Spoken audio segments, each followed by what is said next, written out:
বিশ্বের কোন শহরের শাসককে নির্বাচনের মাধ্যমে ক্ষমতাচ্যুত করা যায় না, কারণ তারা নির্বাচনের পদ্ধতিটা ধ্বংস করে ফেলে। জাতীয় নির্বাচনে ভোট পড়েছিল 5%, এখানে হয়তো 8 থেকে 10% ভোট পড়েছে, কারণ এটি যেহেতু প্রতীকী নির্বাচন না, এটি দিয়ে যেহেতু ক্ষমতার কোনো পরিবর্তন হবে না, এই কারণে স্থানীয় যারা ক্যান্ডিডেট ইলেকশন করে সেখানে সেখানে বিএনপি হোক জামাত হোক তাদেরও কিছু নিজস্ব পছন্দের ক্যান্ডিডেট থাকে, আত্মীয় স্বজন থাকে, এই কারণে হয়তো 2-4 জন ভোট দিতে আসে। এই কারণে জাতীয় নির্বাচনে ভোটের পার্সেন্টেজ 5%, এবার হয়তো 8 থেকে 10% বা 12%, যেটা ফরাদ ভাই যেটা ওই বলেছে। তা আমাদের সাইফুল সাগর, আমাদের যে ইলেকশন কমিশনে যে 5 জন ইলেকশন কমিশনারকে নিয়োগ দেওয়া হয়েছে, তার ভিতরে আমাকে জনাব আলমগীর সাহেবকে মাঝে মাঝে একটু জোকার টাইপের মনে হয়, ক্লাউন টাইপের মনে হয়, এবং আমার কাছে মনে হয় যে উনি ভাইরাল হতে পছন্দ করেন। আপনার কি খেয়াল আছে সাইফুল সাগর, যে ইলেকশনের আগে, জাতীয় নির্বাচনের আগে উনি কিন্তু আগ বেড়ে হোম মিনিস্ট্রিতে গিয়েছিলেন এবং কমিশনের একটা মানে কমিশনের একটা চিঠি যে যে বিরোধী দল বা অন্যান্য দল যদি সভা সমাবেশ করতে চায় তাহলে গভর্নমেন্টের অনুমতি লাগবে, হোম মিনিস্ট্রি অনুমতি লাগবে, which was the ultra vires to the constitution of article 37, 38, 39। তিনি কিন্তু এটা করেছিলেন এবং অতি আগ্রহী ছিলেন এবং অতি উৎসাহী ছিলেন, এবং ওটি নিয়েও কিন্তু ওনার বক্তব্য নিয়ে ভাইরাল হয়েছিল। এই জন্য আমার কাছে মাঝে মাঝে মনে হয় ওনার যে বক্তব্য বা ওনার যে কথাবার্তা, তাতে উনি একজন সাবেক সচিব ছিলেন, একজন সচিব যিনি তার চাকরি জীবনে উনি এসি ল্যান্ড ছিলেন, ইউএনও ছিলেন, উনি ডিসি ছিলেন, উনি মন্ত্রণালয়ে জয়েন্ট সেক্রেটারি, এডিশনাল সেক্রেটারি হিসেবে রিটায়ার করেছেন। তো উনার যে আইনের মানে আও তার জ্ঞান থাকবে না, এটা আমার কাছে ভাবতেই আমার কাছে এটা অবাক লাগছে যে আমি একজন সাবেক সিভিল সার্ভিসের কর্মকর্তা হিসেবে, যে আমি উনি এরকম আমার একজন সহকর্মী ছিলেন, বা উনার অধীনে আমি বা আমার মতো বা আমার যারা ব্যাচমেট তারা কাজ করেছে এর আগে, এখনো কাজ করছে, আমি আমার ওনার জন্য একটু করুণা হচ্ছে, একটু লজ্জা হচ্ছে। কারণ উনি যে কথাটা উনি বলেছেন যে ভোটের পার্সেন্টেজ কত পড়লো সেটা ইলেকশন কমিশনের বিষয় না, এবং উনি বলেছেন যে কোনো পার্সেন্টেজ পড়লে উনি খুশি, এবং ভোটারের উপস্থিতি নিয়ে ইসি উদ্বিগ্ন নয়। এবং এবং উনি শেষের দিকে আবার ওই যে বলেছেন যে বিরোধী দল উনি বলেছেন যে সারা বিশ্বে ভোটারদের ভোটের প্রতি আগ্রহ কমছে, কমিশন যে নিরপেক্ষভাবে কাজ করছে।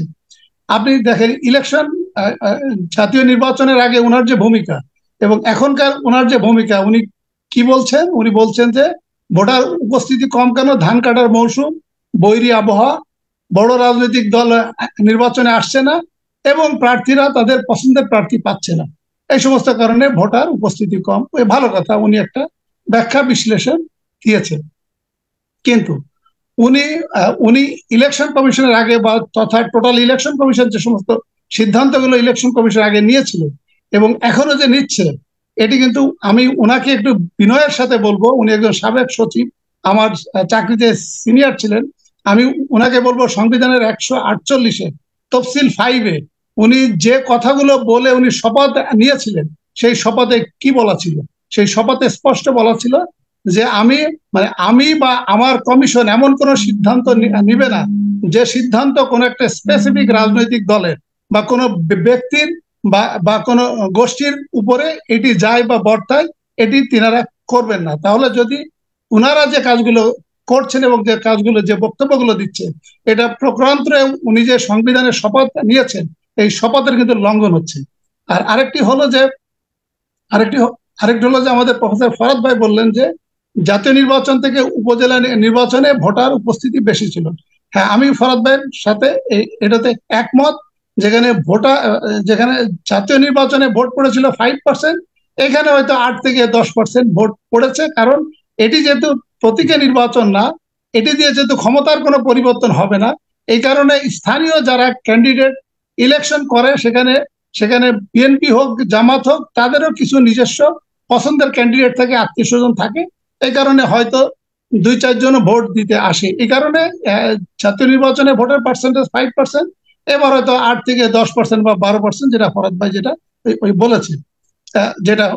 বলেছে। আর আরেকটি কথা হলো যে আমাদের মেজর রেজা যে কথাটি বললেন যে বিরোধী দলও এর জন্য দায়ী, এবং উনি এই ইলেকশন নিয়ে আলোচনা করতে রাজি না এবং উনি কমফোর্ট ফিল করেন না। আমিও ওনার সাথে একমত, বা ওনার সাথে আবার একটু দ্বিমত পোষণ করি। সেটা হচ্ছে যে আপনি যদি কথা না বলেন, আপনি যদি সচেতন একজন নাগরিক হিসেবে কথা যদি না বলেন, তাহলে তো এই স্বৈর শাসক, আপনি তো তাকে আর ক্ষমতা থেকে কখনো নামাতে পারবেন না। কারণ স্বৈর শাসককে, বিশ্বের কোন স্বৈর শাসককে নির্বাচনের মাধ্যমে ক্ষমতাচ্যুত করা যায় না, কারণ তারা নির্বাচনের পদ্ধতিটা ধ্বংস করে ফেলে। এবং একজন স্বৈর শাসককে নির্বাচন ছাড়াও অন্যান্য যে পদ্ধতিতে ক্ষমতাচ্যুত করা যায়, একটি হচ্ছে সেনা অভ্যুত্থান, জুডিশিয়াল অভ্যুত্থান এবং রাজনৈতিক নেতৃত্বের গণ অভ্যুত্থান। এর তিনটি বিষয়ে গত 16 বছর ধরে শেখ হাসিনা সুকৌশলে নিয়ন্ত্রণ করে ফেলেছে। কিন্তু এর অর্থ এই নয় যে রেজা সাহেব যেটা বললেন যে আমরা এটা কথা বলতে রাজি না। কিন্তু কথা বলতে রাজি না হলে আপনি আপনার পরবর্তী প্রজন্মের জন্য আপনি কি রেখে যাচ্ছেন? কারণ এই সরকার বা শেখ হাসিনাকে যতদিন আপনি ক্ষমতায় রাখবেন, ততদিন আপনি নিজে বিপদে আছেন, আপনার ভবিষ্যতের প্রজন্মকে আপনি বিপদে রাখছেন। আরেকটি কথা হলো যে আমাদের আলমগীর সাহেব যে কথাগুলো ওই যে বললেন, এগুলোর উনি যেটা বলেন যে ভোটার উপস্থিতি কয় পার্সেন্ট বললে এটা আইনে কোনো বাধ্যবাধকতা নাই। সাইফুল সাগর, আমার খুব কষ্ট হচ্ছে যে উনি একজন সাবেক সচিব, এবং আমার খুব কষ্ট হচ্ছে যে উনি ইলেকশন কমিশনের একজন কমিশনার, যেটি কনস্টিটিউশনাল অ্যাপয়েন্টমেন্ট। আমি আপনার মাধ্যমে একটু জনগণকে অবহিত করি, ইলেকশন কমিশন একটি কনস্টিটিউশনাল অ্যাপয়েন্টমেন্ট, এবং তাকে সরকার শুধু নিয়োগ দিতে পারবে, এবং সরকার চাইলেও আলমগীর সাহেব বা আওয়াল সাহেবকে চাকরিচ্যুত করতে পারবে না। আপনার যদি চাকরিটাই যদি এত মুখ্য হয়ে থাকে, আপনি রিটায়ারমেন্টের পরে যদি মনে করেন আপনি ছেলে মেয়ে নিয়ে খুব ভালোই আছেন, বা আপনার যে ইলেকশনের যে বাজেট আছে, উপজেলা নির্বাচনের যে বাজেট আছে, এখান থেকে আপনার ভালো উপরি কিছু ইনকাম হচ্ছে, তো ভালো কথা, এটা ভালো কথা। তা সেটা যদি হয়ে থাকে, কিন্তু আপনাকে তো সরকার তো চাকরিচ্যুত করতে পারবে না। আর আপনার আইন ব্যাখ্যার ক্ষেত্রে সাইফুল সাগর, আক্ষরিক অর্থে আমাদের সংবিধান বা আমাদের প্রচলিত আইনে কোনো পার্সেন্টেজের কথা বলা নাই।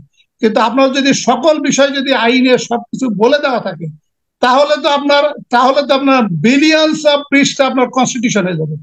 বিলিয়নস অফ পৃষ্ঠা তো তাহলে আপনার আপনার আইনের মানে এক অর্ডিন্যান্স হবে।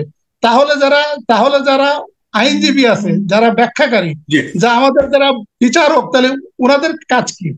এটা হচ্ছে যে আমাদের যে সংবিধান, আমাদের সংবিধানের আর্টিকেল 7-এ যেটা বলা হচ্ছে, জনগণই সকল ক্ষমতার উৎস এবং জনগণই সকল ক্ষমতার মালিক। তা আপনি যদি জনগণকে যদি ক্ষমতাবান করেন আলমগীর সাহেব, আপনি যদি আমার বক্তব্য শুনে থাকেন, বা আপনার ছেলে মেয়ে, আপনার স্ত্রী যদি আমার বক্তব্য শুনে থাকে, আমি মনে করি যে আপনার ওয়াইফ বা স্ত্রীও আপনাকে একটু সবক দেওয়া উচিত। কারণ আপনার যেখানে আর্টিকেল 7-এ বলা হচ্ছে জনগণই সকল শক্তির উৎস, আর আপনি বলছেন যে 1% ভোট পড়লেও আপনি খুশি এবং আপনার করার কিছুই নাই। আইন কখনো এইভাবে ব্যাখ্যা করে না। আপনার আইনে পার্সেন্টেজের কথা বলা নাই, এবং আপনি একটা দায়িত্বশীল চেয়ারে থেকে, সাংবিধানিক পদে থেকে আপনি এই ব্যাখ্যা দিচ্ছেন, এবং জনগণকে আপনি ঘোল খাওয়ানোর চেষ্টা করছেন এবং ভুল বার্তা দিচ্ছেন। আমাদের যে আপনি যে জাতীয় নির্বাচনটা করলেন, জাতীয় নির্বাচনে আর্টিকেল 65(2)তে বলা হচ্ছে ভোটটা হতে হবে ডাইরেক্ট এবং প্রত্যক্ষ ভোটে, যেখানে 5% জনগণ ভোট দিয়েছে। আর আপনি বলছেন এবং আপনার কমিশন বলছে যে ভোটের পার্সেন্টেজ কত পার্সেন্ট হলো, সেটা আপনাদের কোনো দায়িত্ব নাই। এই যে লোকাল গভর্নমেন্টের যে নির্বাচনটা হচ্ছে, উপজেলা নির্বাচনটা হচ্ছে, এটি আমাদের সংবিধানের 11 ধারাতে স্পষ্ট করে বলা হচ্ছে যে আমাদের যে লোকাল গভর্নমেন্টের যে অ্যাডমিনিস্ট্রেশন, সেটা অবশ্যই ইলেক্টেড রিপ্রেজেন্টেটিভ দ্বারা পরিচালিত হতে হবে। তাহলে একটা উপজেলা নির্বাচনে একটা উপজেলা চেয়ারম্যান যদি 5% বা 7% বা 10% ভোটে যদি নির্বাচিত হয়ে যদি উপজেলা চেয়ারম্যান হয়ে থাকে, তাহলে আপনি টোটাল 100%কে কিভাবে আপনি রিপ্রেজেন্ট করেন? তাই এটি আমাদের সাইফুল সাগর, এটি আমাদের দুঃখ, এটি আমাদের কষ্ট। এবং আমাদের রেজা সাহেব যে কথাটা বললেন যে এই যে যারা ভাইরাল হতে চায়, যারা সংবিধান মানে না, যারা আইন মানে না, যারা শুধু চাকরি পাওয়ার জন্য, শেখ হাসিনাকে খুশি করার জন্য, এই ফ্যাসিস্ট এবং স্বৈর শাসককে বৈধতা দেওয়ার জন্য তার কাছে চাকরিটা বেশি প্রাপ্য, তো তাদের কাছ থেকে জনগণ এর থেকে বেশি কিছু আশা করে না, বা আশা করা উচিত না। এখন আপনি হয়তো সর্বশেষ আমাকে প্রশ্ন করতে পারেন যে তাহলে এটি সমাধান কি? এটির সমাধান হলো সাইফুল সাগর, এটা সমাধান হলো, আমি মনে করি উনি এটা সংবিধান লঙ্ঘন করেছেন। মাননীয় প্রধান বিচারপতির উচিত হবে, বা সরকারের উচিত হবে আমাদের সংবিধানের আর্টিকেল 96 সুপ্রিম জুডিশিয়াল কাউন্সিলের মাধ্যমে ওনার এই বক্তব্য ইনকোয়ারি করে এটা অসদাচরণ যদি এটা ইনকোয়ারির মাধ্যমে প্রমাণিত হয়, তাহলে রাষ্ট্রপতিকে দিয়ে ওনাকে অপসারণ করা উচিত, এবং ওনার এই অভিযোগ যদি প্রমাণিত হয় তাহলে ওনাকে দণ্ডবিধির 124-এর পথে সংবিধান লঙ্ঘনের কারণে ওনার বিরুদ্ধে ইমিডিয়েটলি মামলা রুজু করা উচিত এবং রুজু হওয়া উচিত বলে আমি মনে করি। ধন্যবাদ। আপনাকে অনেক ধন্যবাদ প্রিয় দর্শক। আপনারা